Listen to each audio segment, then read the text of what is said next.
আচ্ছা শুনুন, বেশি সময় নেব না, খুব অল্প সময় একটা ইংলিশ গ্রামারের বেসিক জিনিস খুব সহজে বুঝিয়ে দিয়ে যাবো। ইংলিশ গ্রামার খুবই সহজ জিনিস যদি সহজে বোঝা যায়। তো সময় নষ্ট না করে চলুন শুরু করি। রিয়ার একটা পেন আছে। রিয়ার একটা পেন আছে, এই লাইনটাকে আমি লিখতে পারি রিয়া হ্যাজ আ পেন। আবার এরাও লিখতে পারি Riya has got a pen. এরকম দুরকম ভাবেই লেখা যায়। তো এই লাইনে দেখুন, এই হ্যাজ যেটা ইউজ করা হয়েছে এটাই শুধু ভার্ব রয়েছে, মেইন ভার্ব হিসেবে ইউজ করা হয়েছে। আর এই লাইনে হ্যাজটাকে অক্সিলারি ভার্ব বা সাপোর্টিং ভার্ব হিসেবে ইউজ করা হয়েছে, মেইন ভার্ব হচ্ছে কিন্তু গট। তো দুরকম ভাবে ইউজ করা যায়। এবার মানে এই যে রিয়ার একটা পেন আছে, এই লাইনটাকে দুরকম ভাবে আমরা লিখতে পারলাম। এবার যদি বলা হয় রিয়ার পেন নেই, নেগেটিভ সেন্টেন্স, তখন কিভাবে লিখবো? তখন কিন্তু দুই ক্ষেত্রে দুরকম রুলস পালন করা হবে। যে ক্ষেত্রে হ্যাজটা শুধু হ্যাজটাকে মেইন ভার্ব মানে হ্যাভ ভার্বটাই মেইন ভার্ব, সেক্ষেত্রে আমরা ডু বা ডাজ ইউজ করব। যেমন রিয়ার পেন নেই, Riya does not have a pen. ঠিক আছে, মানে সাবজেক্ট আর হ্যাজ এর মাঝখানে একটা ডাজ নট কথা চলে এলো, আমাদের যোগ করে দিতে হলো। আর যেই ডাজ নট লিখলাম, হ্যাজটা কি হয়ে গেল? হ্যাভ। এবার যদি রিয়ার জায়গায় প্লুরাল থাকতো, দে থাকতো, তাদের পেন নেই, তাহলে কি হতো? They do not. তখন ডাজ ইউজ না করে আমরা বলতাম do not. They do not have a pen. Clear? কিন্তু এই ক্ষেত্রে যদি নেগেটিভ বানাই, এই ক্ষেত্রে নেগেটিভের ক্ষেত্রে কিন্তু আমাদের ডু নট বা ডাজ নট ইউজ করতে হবে না। আমরা কি করব? রিয়া এই যে হ্যাজ সাপোর্টিং ভার্ব রয়েছে তার পাশেই নট বসিয়ে দেবো। Has not got a pen, comma comma দিয়ে দিলাম এই পেনের তলায়। আর যদি রিয়ার জায়গায় প্লুরাল থাকতো, তাহলে কি হলো? ধরুন দে আছে, এই হ্যাজ এর জায়গায় শুধু হ্যাভ হয়ে যেত।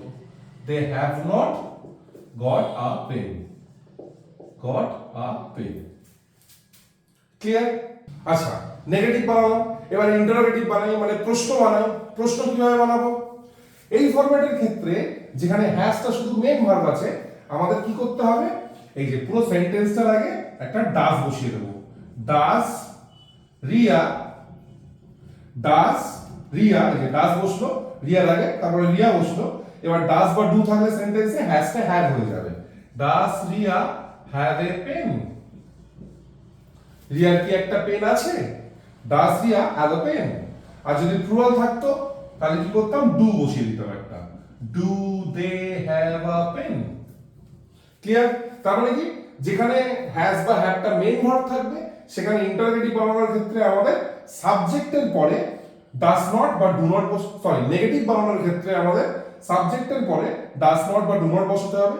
সাবজেক্ট সিঙ্গুলার থাকলে ডাজ নট বসাবো, সাবজেক্ট প্লুরাল থাকলে ডু নট বসাবো। আর ইন্টারোগেটিভ মানে কোয়েশ্চেন করার ক্ষেত্রে কি হবে? সেন্টেন্সের প্রথমে আমাদের হয় ডাজ বা ডু বসাতে হবে। সাবজেক্ট সিঙ্গুলার থাকলে ডাজ বসাবো, সাবজেক্ট প্লুরাল থাকলে ডু বসাবো। ক্লিয়ার? এইভাবে আমাদের কোয়েশ্চেন করব এই ফরম্যাটের ক্ষেত্রে।